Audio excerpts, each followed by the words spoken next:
to protect liability under the civil aviation laws are concerned. Then we have to know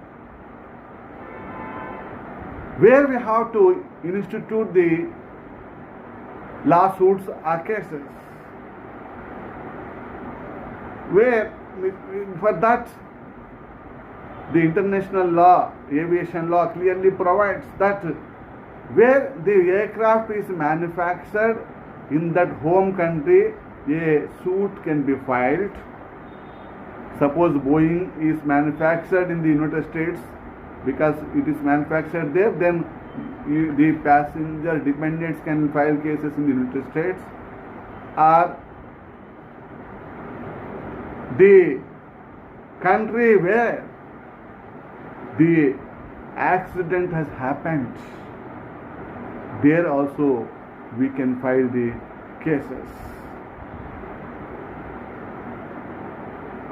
lawsuits. Then, in addition to that, if the crash is due to the improper maintenance,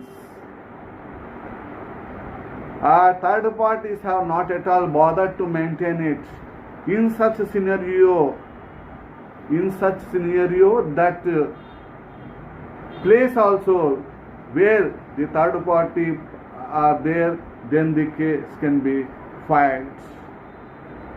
Then, in addition to that, we can file cases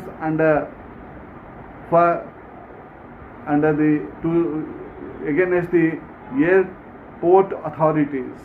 You know, in India we have the DGCA, Director General of Civil Aviation Organization, is a regulating and licensing authority for all the airports, and which also controls the air traffic in India. Then the DGCA also been liable for this sort of payment of compensation to the innocent victims. Then the question comes to us again, that where a proper place to file suing the such companies or organizations.